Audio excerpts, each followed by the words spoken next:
Hello. Today I am speaking on my views from listening to the podcast Do You Fucking Mind called Self-Love, Working on Your Self-Efficacy by Alexis Fernandez.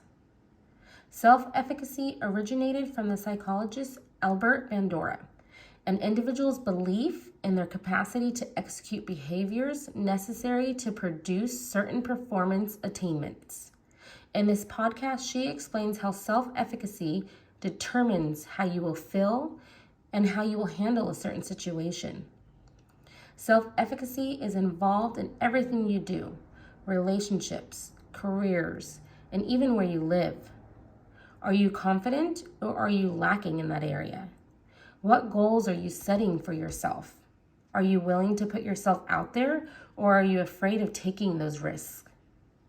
She goes on to describe what it is like when you have self-efficacy and what it is like when you do not. When an individual has high self-efficacy, one is confident. They are willing to go after that job even if they are not 100% qualified. They are not afraid to quit one job and try for the other one they want. Even though they may not know everything they need to know, they know that they will get there. It is someone willing to go to an event not knowing anyone, but knowing they would eventually find someone to talk to. It is one who knows they will survive. They may have experienced pain, experienced loss, and even failure, but they know everything will eventually be okay. One who has high self-efficacy likes challenges. They may even like deadlines. They are not afraid of those challenges. Versus when an individual that has low self-efficacy, one has a lower self-esteem.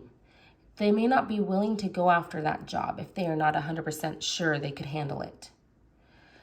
They tend to tell themselves no, no, no. Rejection is more likely due to they are not as confident in themselves. They are more likely to give up on a diet, a gym membership, and even bettering themselves. This comes from never having the support and bad experiences in life. There are many ways to increase your self-efficacy. This comes from Albert Bandura, who says there are 4 main ways to increase your self-efficacy. Number 1, mastery of experiences. How you are more likely to master a skill if you try it, knowing you are capable.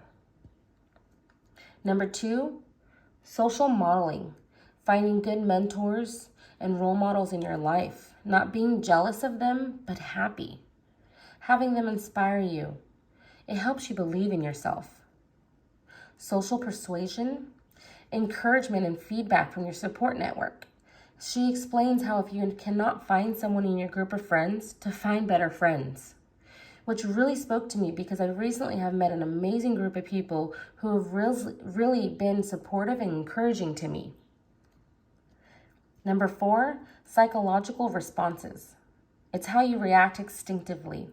If your anxiety is high, your mood's going to change and you will not want to do something.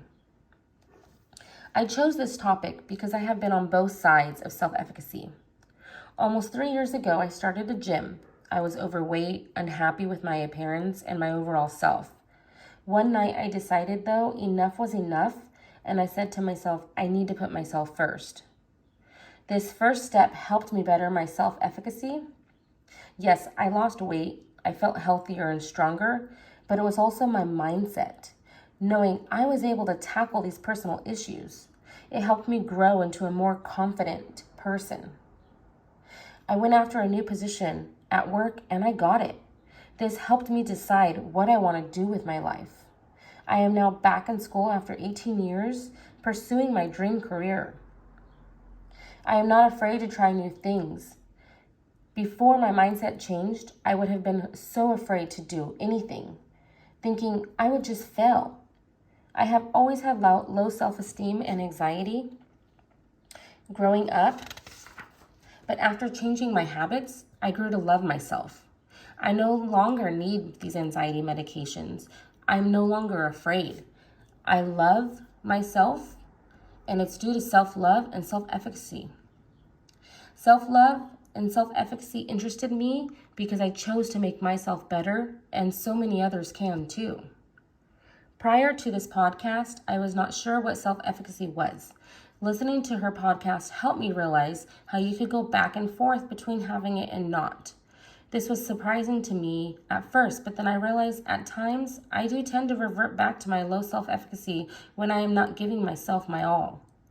After listening to this podcast, I could see how self-efficacy affects many aspects of your life. I always use the phrase karma, or as they say, do good to others and good things will happen to you. Self-efficacy is a lot like that. If you believe you could do it, whether you can or cannot, it is the mindset that will help you get there. This shifted my views on this a bit because it is about what you put out in the universe that will make you who you are. One thing I still questioned about self-efficacy, though, is after hearing this podcast, is can you be born with it? This podcast explains how one can improve it and how one environment can help. But what about those who are children?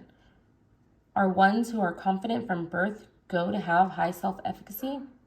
Reading an article from About Kids Health by Sick Kids staff helped me answer this question, that it does have a lot to do with the environment and how children at young ages generate self-efficacy when they overcome obstacles.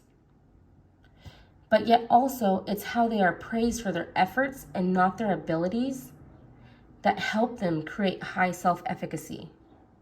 As I said before, self-efficacy has already helped me in my career.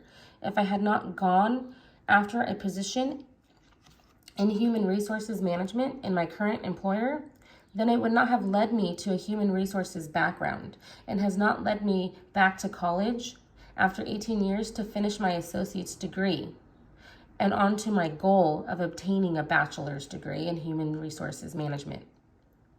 Knowing I am capable of many things through hard work, I know I will get to my goal.